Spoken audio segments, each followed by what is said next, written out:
Hello, everybody. How you doing? It's Damon. It's my before the last Rebooking SummerSlam video of the day, and because those come in basically in blocks. So this one will be the last one of the block. That's for sure, or the before the last one of the block. But I think it's very very poignant because this one is a SummerSlam right after the invasion, and everybody knows the invasion. But and holy crap! Sorry, I'm just looking at the date of today.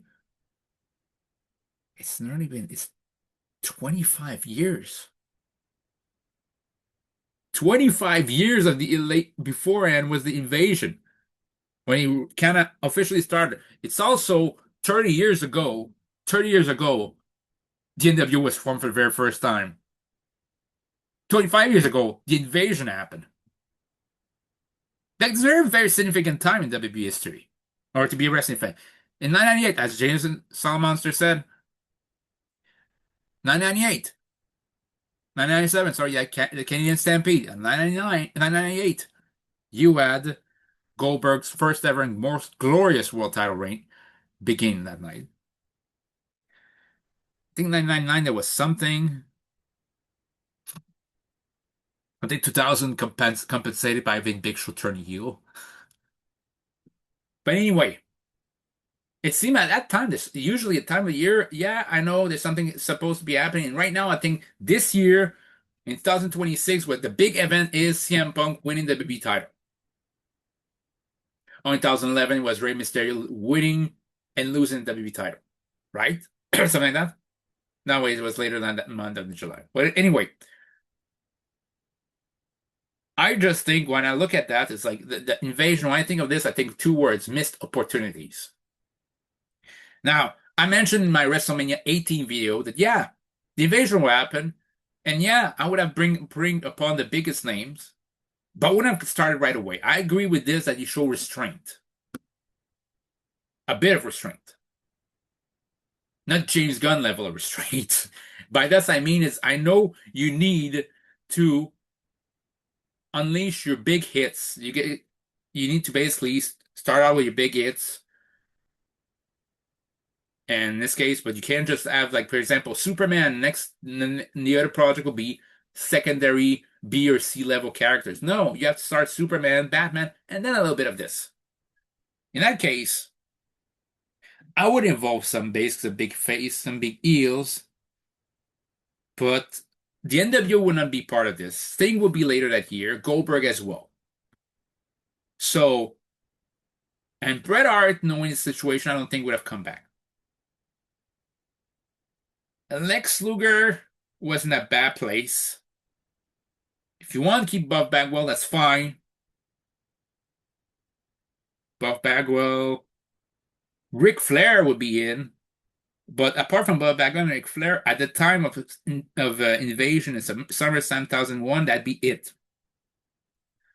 So you could easily make that case there. So because I'm really struggling in that case to find a way uh to put those guys even on the card there. And it's not like I put a card of 7 matches or 5 matches. I put 12 matches for the card. And lo and behold, I'm just looking at it.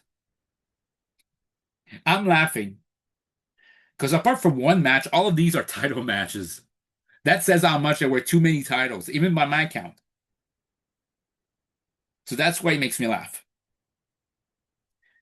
Now, how would I book? How would I book this? So there's part of me wants to book equally and like, hey, you're an important name, and I want you to have a spot on the card. But I know it might not always be realistic. So I have to be as stringent as possible, but it has to make sense.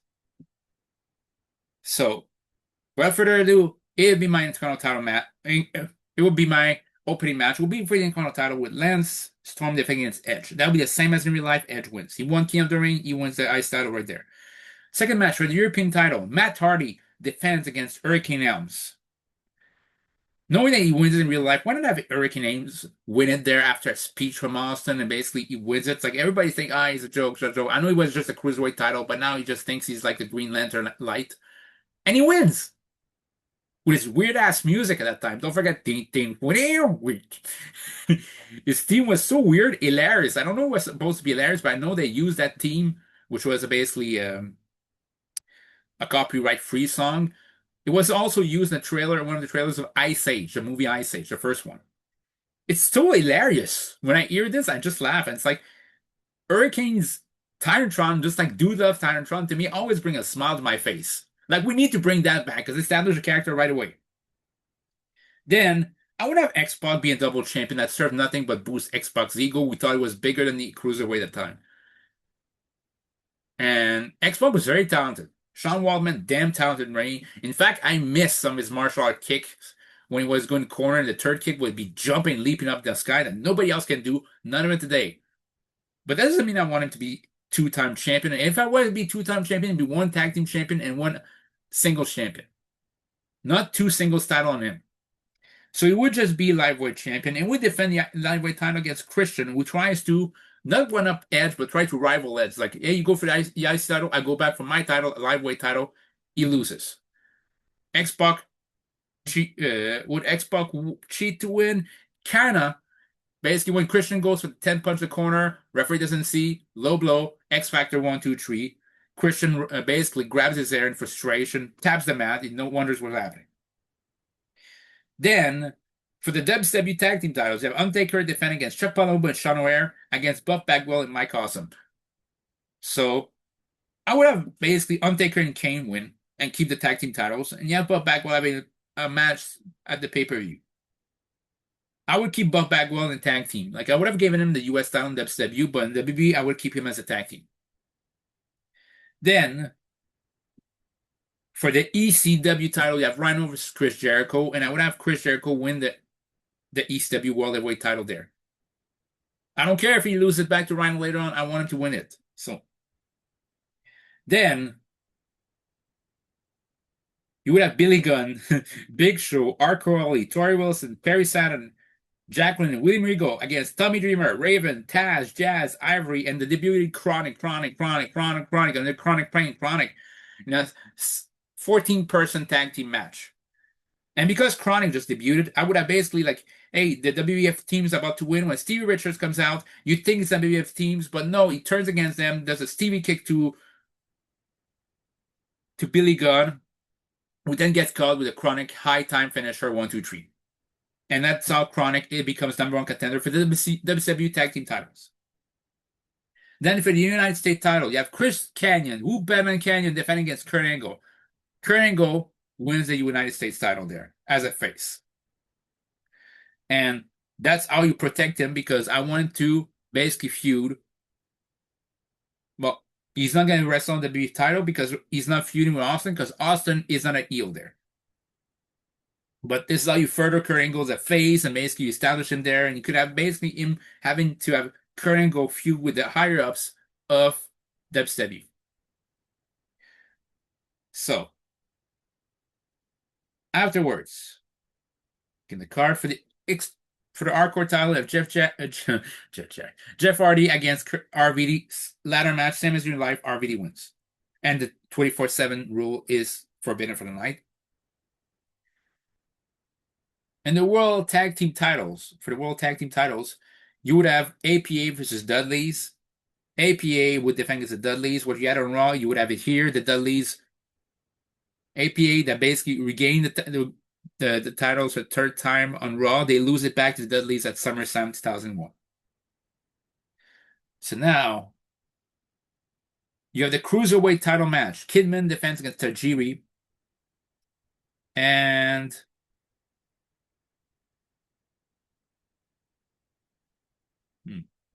I would have Kidman retain for now. Like Kidman and the WCW has still to be kept strong too. Kidman retains, but after the match, could have basically somebody interferes to protect Kidman. The William Regal comes out to help Tajiri. Then, second, this I think we're into the brief, basically in the final period, the final spot of the night. for the world heavyweight title. You have Booker T defending against the returning Rock, and the match will basically be Shane tries to interfere, gets taken out by the APA, but basically didn't get to cheat. Shane tried to cheat for Booker T, but it doesn't work. So it's Booker T versus The Rock. Now the Rock hits basically be a very back and forth match. Yes, you would have basically an ending base that Booker T hits the axe kick, does spin a Rooney, gets caught on the rock bottom. Rock pins him, but Booker is too close to the ropes. So from the ropes, he tries on the rock bottom. It doesn't work.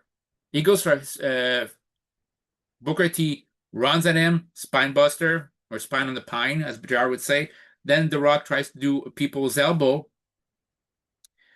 and this is where Booker T, middle of this, does another spinaroo and does an arm sidekick, followed by the bookhand. And yeah. And 1, 2, 3. But here's the thing. You have some controversy because the pinfall's not supposed to continue because Rock also had his foot on the ropes, but the referee didn't see it. So Booker T wins cleanly against The Rock, but there's still some controversy. So we build up for it to happen. So at the next pay-per-view, Rock can actually win the world title, but not now. I want Booker T to be seen as the equal to The Rock, but still. Still has some controversy there. But in the main event, you have Stone Cold Steve Austin defending against the master of the Diamond Cutter, Diamond Dallas Page. Why else? Two guys who normally spend most of their career as heels. Think about it. Who end up being the face of their company. The babyface of their companies were lifelong heels. Think about that. Like basically, Stone Cold was never babyface until 997 ever, and ended up being the biggest babyface. Maybe since Hogan, or maybe ever. Not an hyperbolic statement here. It's a fact. DDP was always a heel until 997, and then he became one of the biggest WCW babyface ever. And both of them had a finisher in which they get caught, they basically hit out of nowhere. Diamond Cutter, Stone Cold Stunner. Two finishers that are still prevalent today and are still protected to this very day. When they use as finishers, of course. And to me, that's very, very important. I don't want DDP the stalker. I want DDP the people's champion, or at least DDP the champion WCW, the everyday man, against Stone Cold Steve Austin, the everyday Bionic Riddick. And it would be a very good, great match between the two, because both of them were friends in real life, and I thought it would be very good. But no, DDP would not win the WWE title. Austin would not win the match. But I want DDP to basically be shown that DDP is just one Diamond Cut away, one move away from being Austin. He wouldn't be able to hit the Diamond Cutter because I want to protect Diamond Cutter. Like, I always maintain that, I feel like more people today would just should instead of saying I could kick out your finisher, just be, here's a way I could counter your finisher before you hit it. Here's a way I could do this. But the moment you hit it, I'm done. To me, it shows, because in real life, that's what it is. In boxing, like nobody's gonna say, well, I'm gonna withstand a Mike Tyson uppercut. No, it's how to dodge it. I mean, you play Punch Out. I mean, do people win at Punch Out by, I'm gonna just basically take the best hit and keep moving forward? No. You have to dodge, know how to avoid those moves and then hit back. Same in wrestling, same in anything. In video games as well, if you never dodge the bullets, like say in Contra, if you play the video game Contra, you never dodge a bullet, you're gonna be game over very fast. It's tragedy. And besides, also, even in terms of the evolution of a character, it's like, okay, cool. Austin gonna say, you know what?